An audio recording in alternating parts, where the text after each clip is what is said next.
Slupski! Hello again, everybody, and welcome back to Joe on Joe. It's me, your host, Joe Slupski. And yes, I'm back. A week after I said I was taking some, extended time off. Well, I promised you I'd be back this week because I said a month ago that on the 19th we'd be announcing our big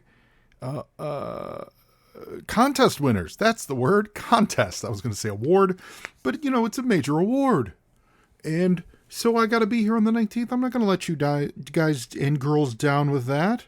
We've got contest winners to announce today. If this is your first time tuning into the show, welcome aboard.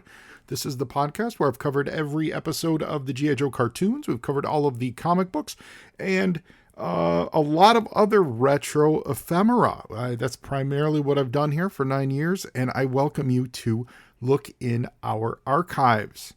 It's both hosted on the regular RSS feed, although I think there's a max there, because I've got over 400 some shows, so I think the RSS does limit it at some point. But I do believe everything is available on our Patreon. If you go to patreon.com/Joe and Joe Pod, you can find everything there. If you choose to help support the show, that's great. But I believe all the retro shows at this point are available for just you fun looky-loos who want to come in and give it a listen. Please do give it a listen or support the show. Either way, I appreciate you. I really appreciate all our Patreons out there who have helped support this show. And I think I got some good fun news for you. So today's episode, we're going to be talking about special missions.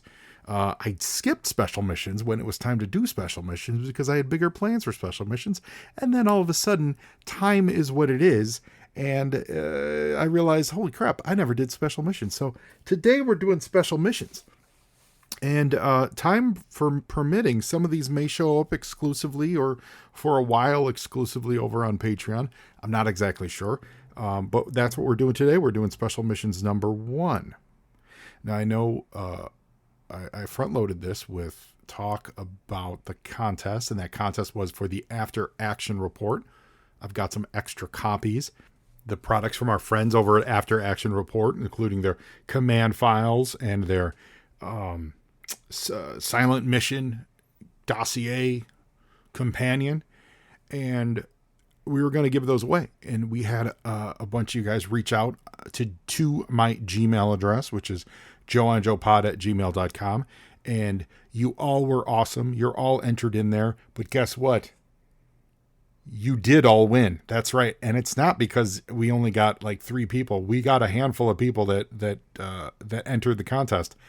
And the reason I'm not actually saying winners right now, but I will say winners some point in April is, spoiler alert, the next episode of this show probably will air first or second week of April. And it is going to be focused on the silent issue, G.I. Joe number 21, to kind of correspond with what's going on in the Energon universe from Skybound. And I was blessed to have a friend of the show, Josh Eggmean, come by, and we discussed his book, the book from the After Action Report team, the G.I. Joe number 21 Silent Companion book.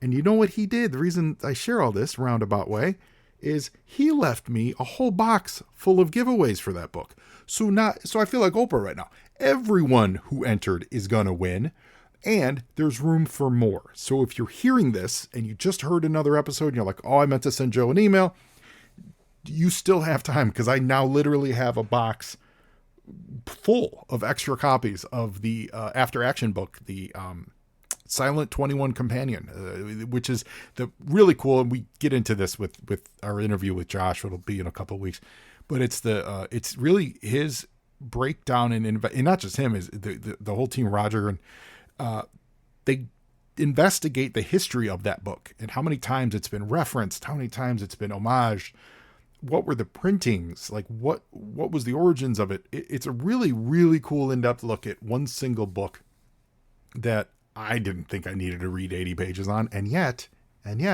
you do. There is absolutely enough content that has been homaged and touched on about G.I. Joe 21 over the years. So I guess I'm saying I'm extending the deadline. If you're hearing this and you haven't already sent me an email to joeandjoepod@gmail.com with the subject line After Action Report or After Action Contest, either one works, do so and you'll be entered, because I have a stack of books that I want to mail out. So everyone so far, if you're hearing this, you won, and I will announce the actual names of the winners on the actual show. But why jump the gun? Because there's gonna be more winners. So today's the 19th. You have a couple weeks at least. We'll say, let's look at a calendar here.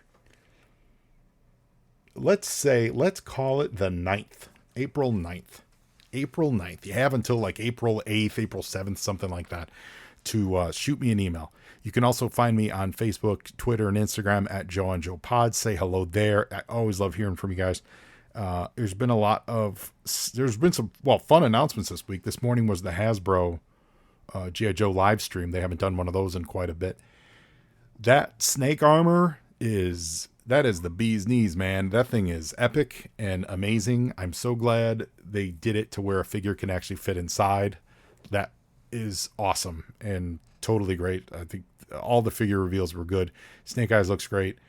Even Footloose, static Footloose looked a little bland, but once they posed him up and gave him all his accoutrement, he looked really good.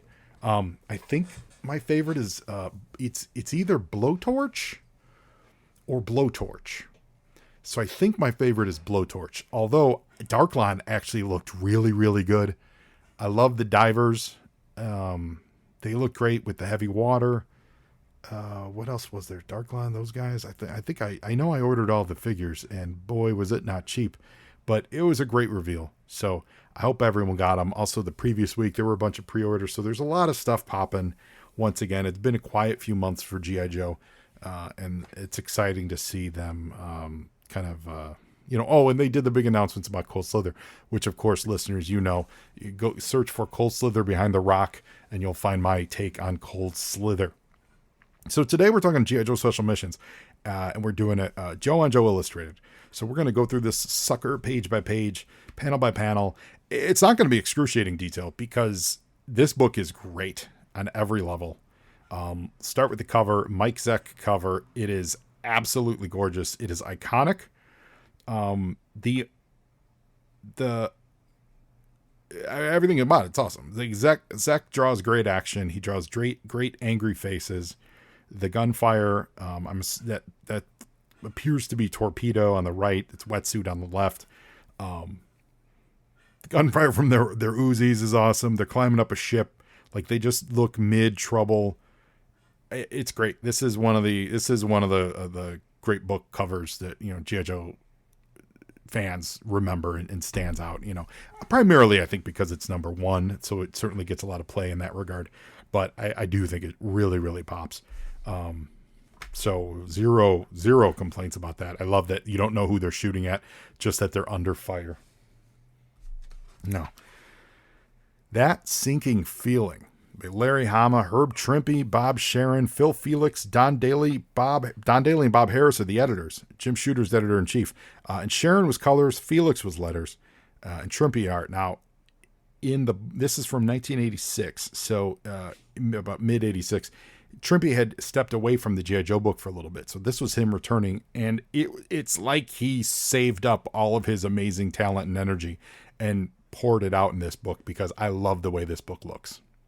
Let me just get this out of the way. This book's great. I love the idea of special missions. I love the execution of special missions.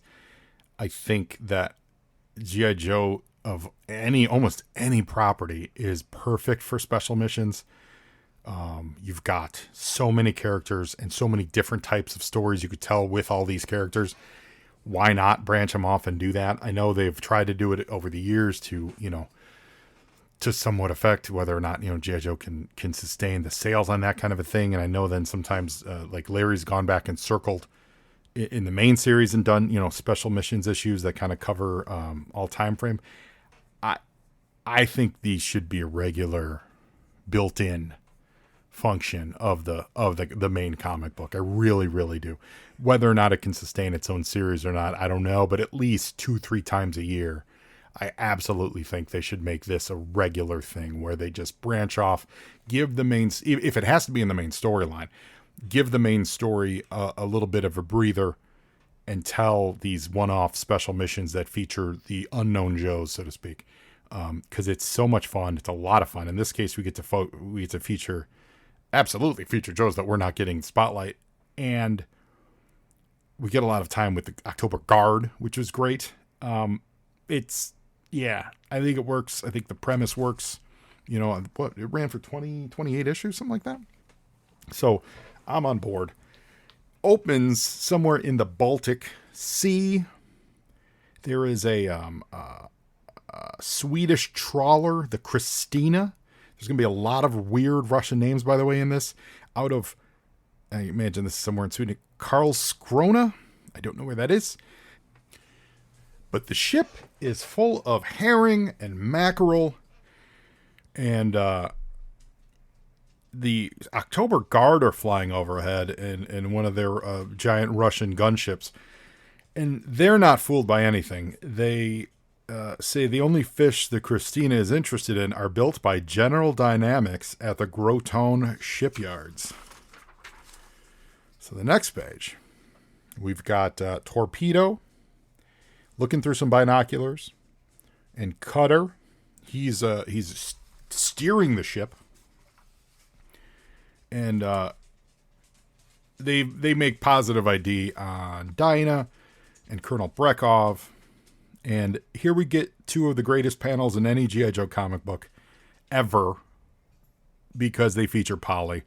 Shipwreck cooking up, and it's a little bit of a narrative lifting for us. He says, you know, first day out in our undercover cruise, and we get buzzed by the Russian equivalent of the G.I. Joe team. You know, like that's them for the readers to make sure we understand who the Oktober Guard are. And we get Polly talking. He gives you a squawk. You know, shipwreck was a sailor, a salty dog was he, and the worstest cook that ever sailed upon the briny sea. Squawk. That's all I need. That's all I need. I need more shipwreck, and I need more Polly. They're great. I'm an old school shipwreck fan. I think Polly's great. I love the cartoon version of him. I don't think he was used enough in the Hamaverse, so to speak. So to see him kind of feature here is awesome, and to see Polly and really squawking is great. Like, I love it. So the Joes are covering up a tarp, and we get a little close up of Brekov in the helicopter. What he pulls here is absolutely amazing, but I think it's a little bit of a testament to how good that all these people are, how professional everyone is. Before we go further, though, Trimpy is just a master storyteller, and he is at the top of his game. He is choosing the right camera angles and the right scenes to bounce around, even giving us a moment for a close-up of Polly singing. And we absolutely follow the action of, this helicopter circling this boat, the guy's pulling the tarp over, and then we cut back into, like, it's actually a masterclass in just basic comic book storytelling that is seemingly a lost art these days. So we move on to the next page, and this is the feat that I believe that's Brekov identifies. He identifies Deep Six, the diving specialist of the G.I. Joe team. Of all people, he identifies Deep Six, who is normally covered up in the giant spacesuit, right? And Deep Six currently has a hat on, and he's not wearing the deep diving suit. You know, this look deep. You guys know the one I'm talking about. He's not wearing that suit. He has a wool cap covering his hair, so it's not even, you can't see his hair color. And just by his face, Brekov identifies him as like, oh, that's Deep Six. I would get, hey, that's Shipwreck. I would maybe, hey, that's Torpedo, because Torp's been around a while. Maybe even Cutter.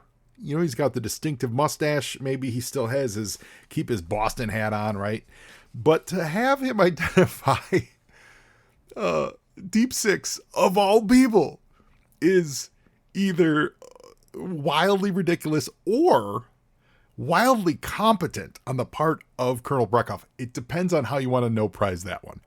But I love it. So what this really does, though, for the readers from a narrative point, and to make it more what we do here on Joe and Joe Illustrated, which kind of break down the book, is it dispenses with any pretense of cover. It gets right to it. It knows this. Larry knows, this book knows that it's only got 22 pages to tell kind of an intricate story / retelling of Hunt for Red October. And if it wasted time on them being fooled and then having to go, oh my gosh, you're really the Joes the whole time. That's like it's a totally acceptable story beat. But I think that's also maybe a trope, it's really a trope to have the bad guys fooled by your undercover thing. I think it is a more interesting choice to have nobody fooled by anything in this whole story, as we will soon see. Because Brekov is right away saying that the Joes are there on a covert rescue and retrieval mission. The rumors about an American submarine being disabled on the bottom of the Baltic must be true. The other great piece of narrative / first comic book is someone's first for every time is we see that on Brekov's lap, he has actually a dossier of all the Joes, like a printed out book. So one, we do see that he's comparing faces to faces that they have, pre-built in Russian. But we have him, the picture in the book is Deep Six in his Deep Six uniform. So for you toy readers out there, for all you young kids out there, and every book someone's first, they may not recognize the name Deep Six. They may not exactly twig onto who that is. So this is really a great way of saying, yeah, no, this is what this guy normally looks like, but it'd be kind of silly to have him in that uniform now. So we're, shorthanding it for you. So that's super smart. It's a super quick way to just, be detailed about the book you're telling. Coming off of last week's G.I. Joe 3D annual, where they literally didn't name one of the Joes. Was it 11 pages? We didn't even get a name for one of the Joes. So this is awesome. And then, because action never stops, Dinah spots 3 intruder aircraft. Now, we don't know who they are yet at this point. So could they be, you easily could expect that they're like Joe aircraft heading into, fight Colonel Brekov, right? Oh no. It is 3 Fang helicopters flying over the Baltic Sea, and they have got to be so cold. Baroness is flying one without a mask. At least Firefly. Is Firefly? I know Firefly is later in this. Is he one of these guys, though? No, he's not. I don't think he is. But at least the other troopers have, like, a face mask. Baroness is flying this thing with no headgear. She has got to be freezing. But it's the Baroness flying overhead, and she is in full, even though this issue came out, in 86, so it was right around issue 50, 51, 52 of G.I. Joe. She is totally way back in that revolutionary Baroness from the first 20 issues of the series. Talking about the geriatric gnomes of Moscow think they can beat Cobra to the punch. Like, she's totally a true believer Baroness in this, both visually and verbally, the way Larry portrays her. And I'm here for it. I love that version of Baroness. I think that version is infinitely amazing. It very much like the, wasn't she modeled after a little Patty Hearst, I think was going on there. I think I feel like we read that somewhere, that he modeled a little bit of her on that. So these Fangs shoot missiles, and they're shooting not at the boat, they're shooting at the Oktober Guard in their helicopter. So the Oktober Guard have to make a quick little getaway. They pop their chaff and they run. Meanwhile, Shipwreck comes on board to tell the guys that, hey, dinner's ready.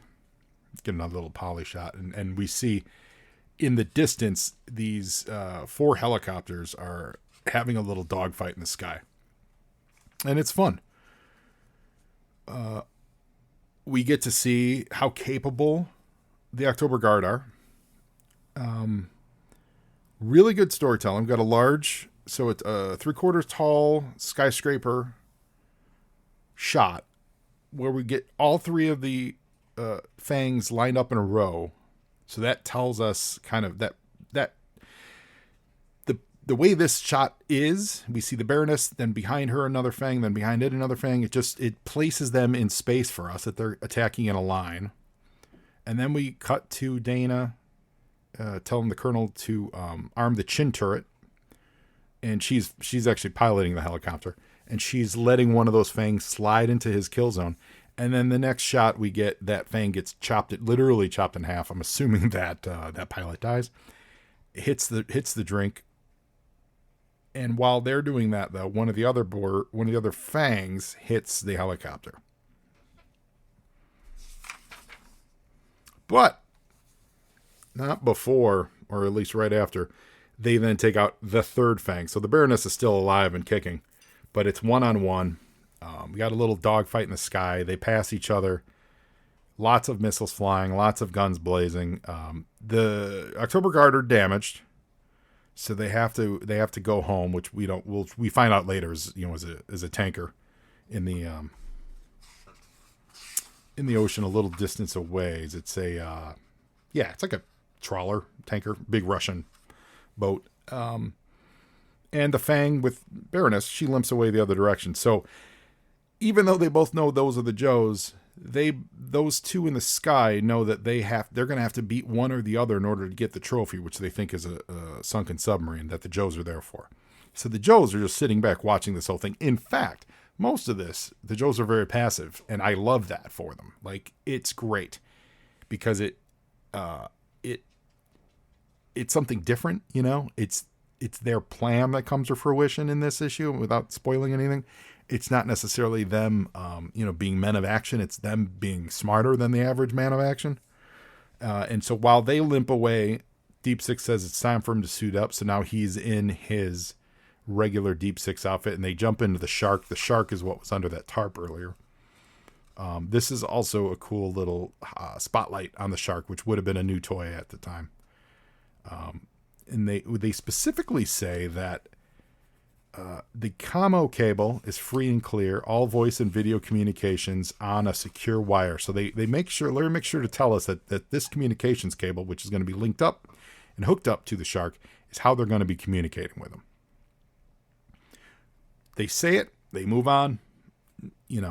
Nothing to really dwell on. It's sharp. Shark goes down.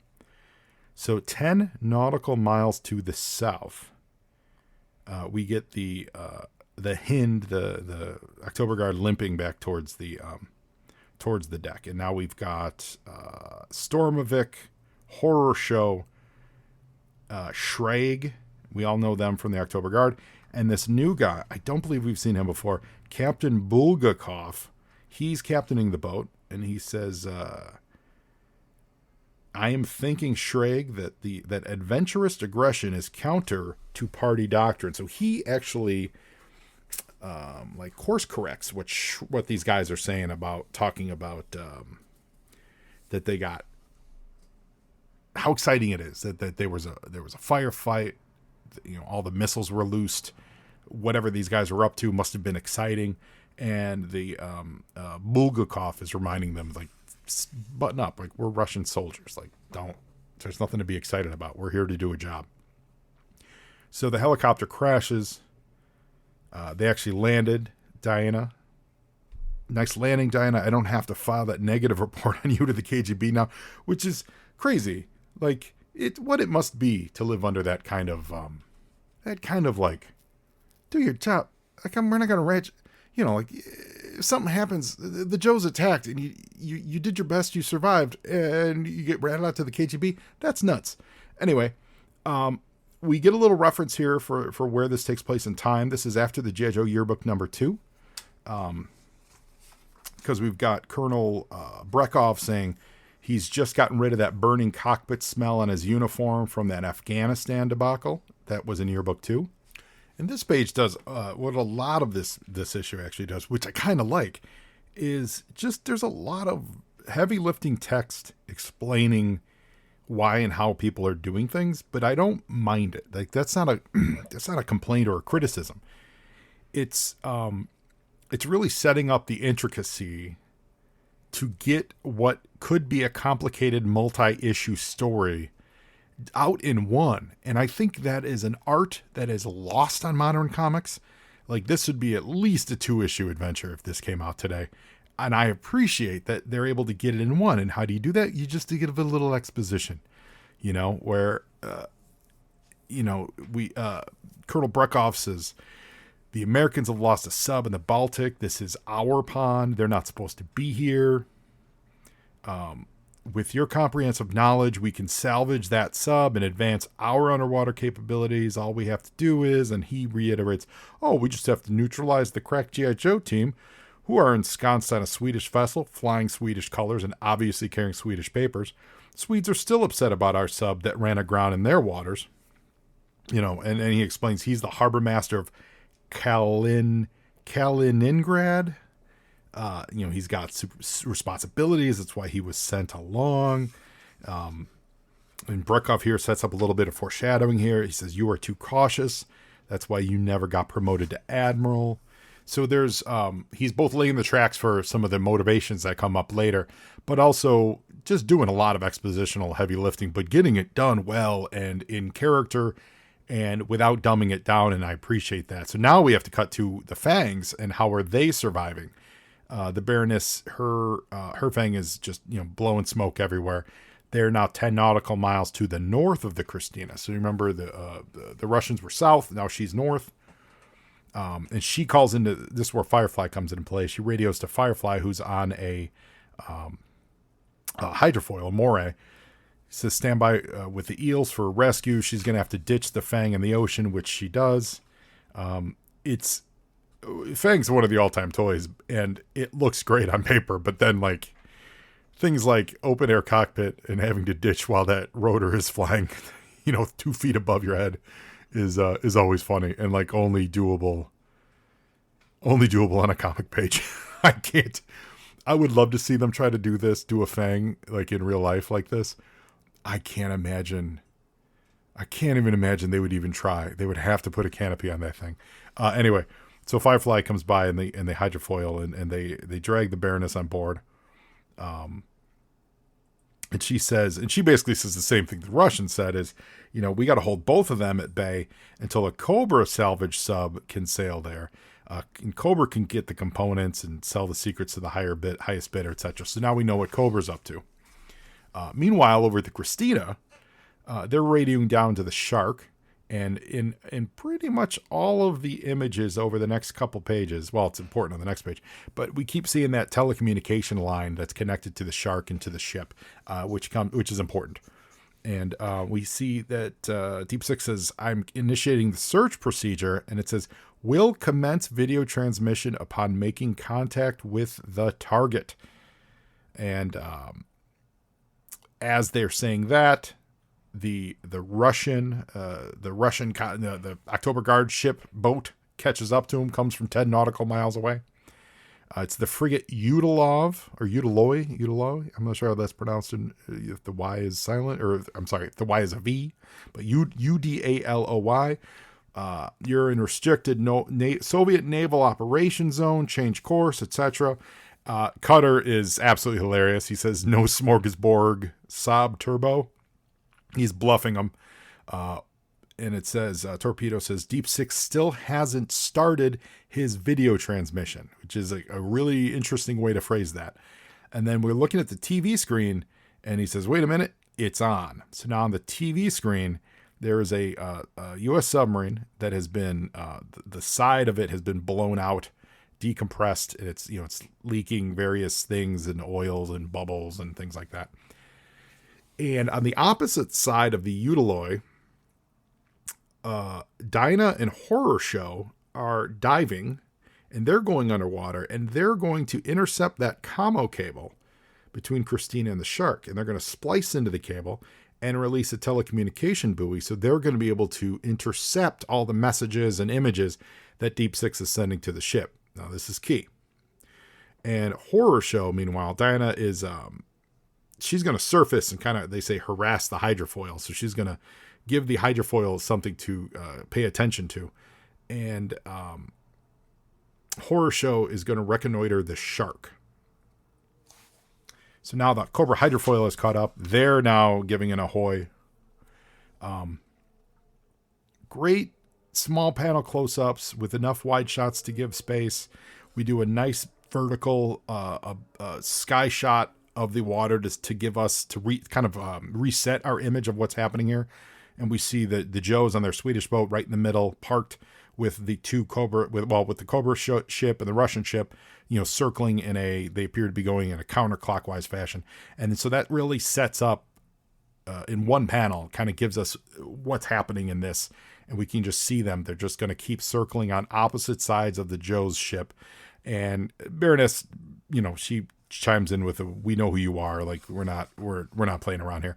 Let's call a temporary truce and unite against the Russians.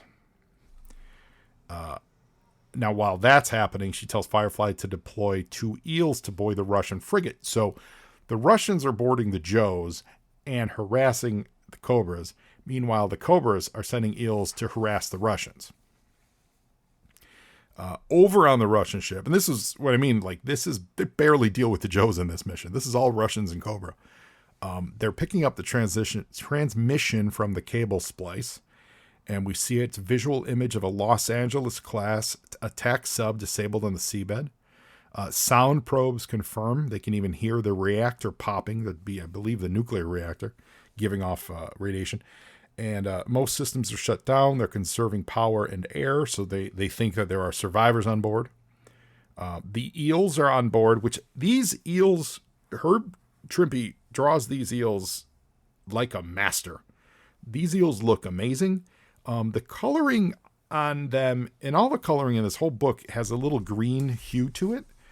And I like it for what it gives the book. Obviously, eels are traditionally, gray, but it gives with the whole book being on the ocean, there's going to be a lot of, it could easily be a wash in blue, right? So they kind of go for this, the whole book does, this kind of an aquamarine green tint to most of the coloring, which I think really, really works because it gives it this washed out ocean kelp kind of feel to it. The result, though, is that the eels are kind of in green uniforms, but they look great. Like, they don't look wrong. It's not like they look like they've been colored wrong. They just look like it's almost like it's just the area is just a wash reflecting the colors of the of the ocean, of the sky, of fill in the blank. Their weapons are ready, and Baroness gives the order to neutralize the frigate's armaments. And they drop some satchel charges, and they destroy the guns, the main cannons, on the Russian frigate. So the main turret has been destroyed. Who's that? It's not Horror. Well, he tells Shreg to cover him, so that must mean that is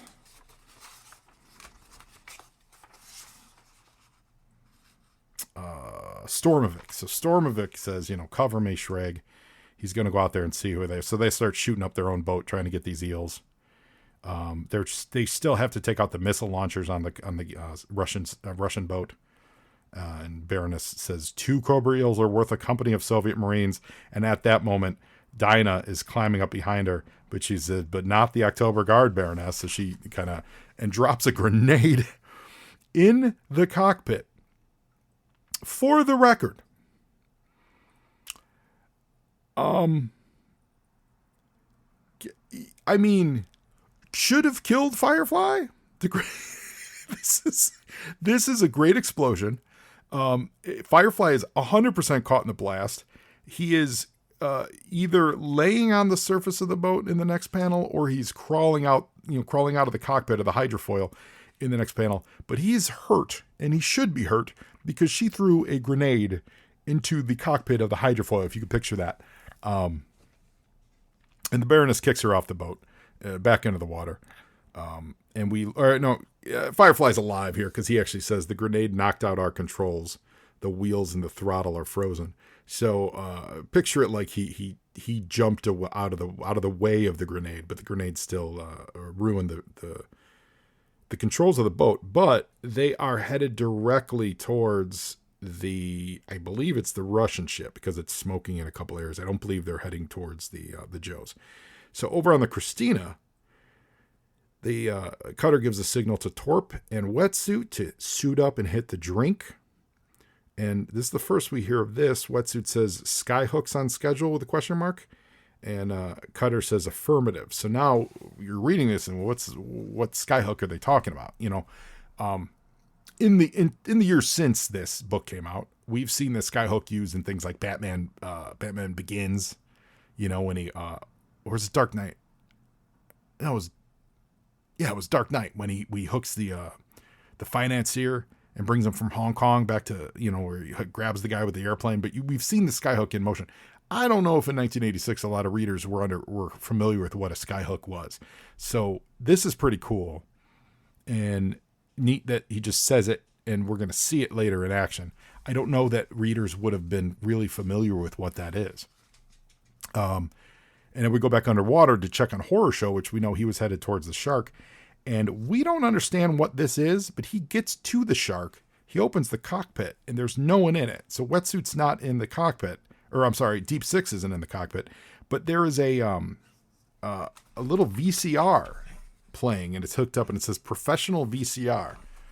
When I first read this, I was like, is he recording stuff? And I think you're supposed to think that could be what it is. Like, is he recording the images? But as Horror Shows is also questioning what is going on, he gets hit in the head with a wrench from Deep Six.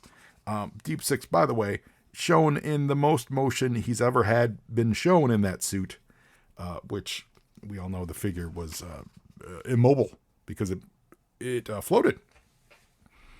So the hydrofoil is coming directly at the Russian boat. They're not going to be able to turn away. That colonel is like, prepare to be boarded because they're going to hit us. And Firefly and Baroness quickly ascertain that the only way they're actually going to live is to board that Russian boat and take it over, because their ship is kerplunked. Like, they're not going to be able to survive. And Baroness reminds them that it's happened before, because the Russians haven't trusted sailors with small arms since Potemkin, which is in 1905, the crew of the Russian battleship Potemkin mutinied in support of the striking workers of Odessa. So apparently they can't carry firearms. So as long as they get on board, they can shoot, punch, beat their way out of it. And we know Firefly, he's a bad dude. So they're already screaming for Cobra. Firefly screams for personal survival and the promise of riches, which, let's be real, man, that is a quick moment of character that most writers wouldn't do. Larry not only has fun with it, but also shows that at their heart, Cobra are mercenaries, at least Firefly is. The Baroness is not. The Baroness believes in Cobra. So I love it. So now we got a firefight on board. Shreg and Stormovic are shooting. We get some explanations that the Cobra eels, they're on the high ground. They're caught in a crossfire, but the eels want to get to the bridge. And that the colonel is keep holding them off. I'm depending on you to keep the Cobras from winning for reasons you would find quite surprising. So that's a little foreshadowing as well. The eels are tossing grenades. And this is like old-fashioned G.I. Joe fight choreography, which Trimpy is really, really good at. It's very easy to track what's going on. We've been told the eels have the high ground. We now see Dinah.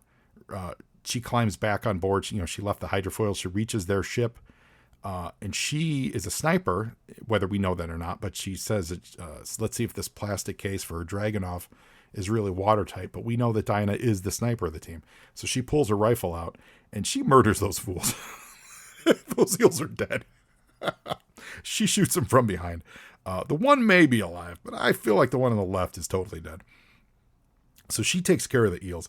On the other side of the Udalov are the Joes. So the Joes are doing what those two other boats did, which is send troops over and board one of the other ships. And we got Torpedo in his traditional torpedo suit. And that Colonel Bulgakov, he says, Mr. Torpedo and Mr. we should say it like this. Mr. Torpedo and Mr. Wetsuit, everything on schedule? That's a terrible Sean Connery. Nuclear weapons don't respond well to bullets. To the second, time to strap on your harness. And you're thinking, what harness, Colonel Bulgakov? Back to the action. And this, storytelling-wise, very smart. You dip in, dip out. One panel caught us up with what the Joes were doing and caught us up with the main thrust of what's happening on this. But then we get back to the action. Strangely, I got I'm reminded of the pacing of a Fast and the Furious kind of movie. Literally, the one where they were stealing the submarine. Like, that was a lot going on, a lot of different places, and they would cut into the guys in the control booth, cut into the people on the ice, cut into this, cut into that, and you just catch up with people for a moment, show what they're doing, and then you get back to the action, which is what people paid for. So Baroness knows that there's a Cobra sub heading towards them to save them. And so now we get a Cobra sub surface, and the Cobra sub is fully healthy and intact, and we see that it's Destro on it. And he's, shouting, I'm assuming with some kind of voice amplification, sees hostilities immediately. There is no downed American submarine. This was all a prefabrication perpetrated by the Joe team. The Russians are saying that he's lying. And Brekov says, let's hear him out. And Destro explains that us, also never really saw the sub. The video image was a pre-recorded tape of a model in a fish tank. That the Joes expected the Russians to splice into their line. The sound signature was generated by a sonic simulator torpedo that's used for target practice, which we see Destro's eels bringing to the surface as he's explaining this. And what was the purpose of the charade? And on the top of the ship, the highest level, I don't know, the bow, the stern, the whatever, Destro points out that he's the reason, he being the colonel. Captain Bulgakov. And this is where we veer heavily into the Hunt for Red October territory, ladies and gentlemen. Hunt for Red October had been published in 1984. I promise you, Larry and whoever cooked up this plot had read that book and loved it, because it's a great book, don't get me wrong, and a great movie. The movie had not yet come out, but the book 100% was a bestseller by that point. And we see Bulgakov yelling that old party hardliners Bulgakov turns out to be a defector. My wife was a loyal party member too. Her grandfather was a hero of the October Revolution, and her father lost both his legs at Stalingrad. The party was her life, but she was a Jew. In her naivete, she could not believe that her beloved party would hold her heritage against him, me, Bulgakov. She loved me so much, you see, and I loved her more than a sailor loves the sea. When she realized that the husband of a Jew could never become an admiral, she stopped wanting to live. She died in January when the port of Kaliningrad is covered with ice as white as a winding sheet. And with her died my loyalty to the party. That is literally the inspiration for Sean Connery to be defecting in Hunt for Red October. It's awesome. It's great. And we see the Joes are coming. Wild Bill's coming over with Hawk riding shotgun in a C-130 as Bulgakov is giving that speech. Again, this is really, really great storytelling. Small in the distance, over his shoulder, we see a plane.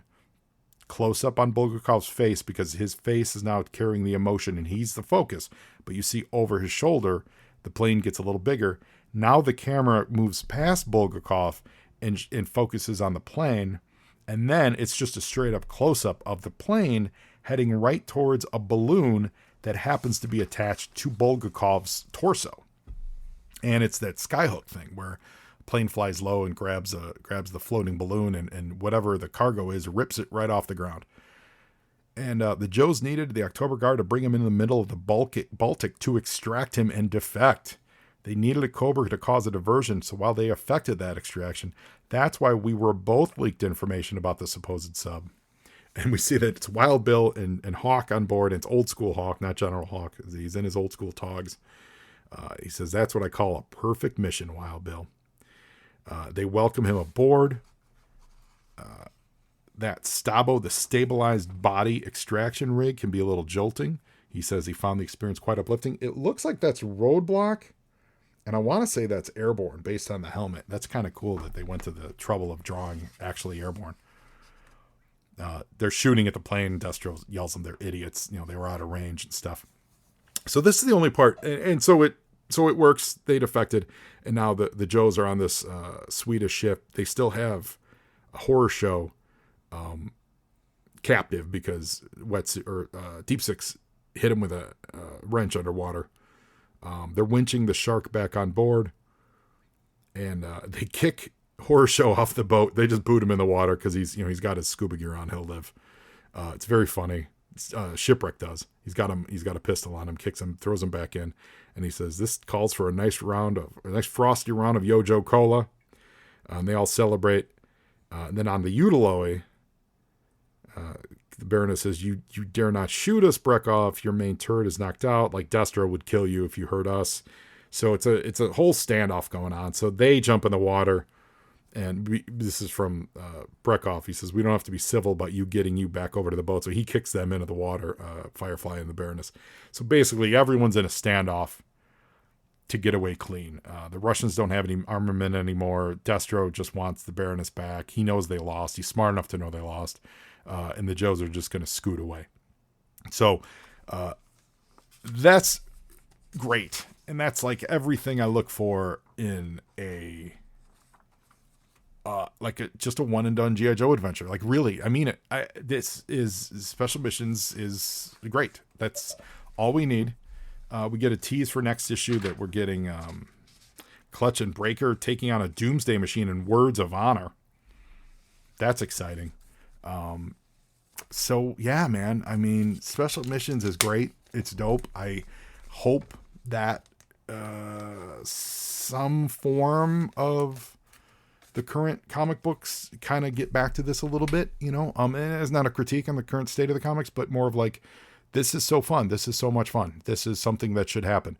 Maybe a 6-issue miniseries every year that just tells 6 standalone books, that runs. So maybe it's not an ongoing series. It's just, Special Missions 2025, and you get 6 issues, and Special Missions 2026 or something like that. I don't know what the format is, but there is such a rich world of G.I. Joe and their enemies and Cobras, and there's just so many places that authors can flesh that out. I really, really hope that they get back to doing more of that. It's great, though. I love doing it. Thank you all so much for listening. We will see you soon. I'll be back on definitely by April 9th for our silent issue episode talking about winners. If you wanna be a winner, I got a whole box full of Action Report companions over here. So just send me an email to joeandjoepod@gmail.com with After Action Report or After Action Contest in the subject line. We'll get you hooked in. So far, literally everyone's won because I now have a plethora of winning prizes. So now you Joe, and Joeing is half the battle.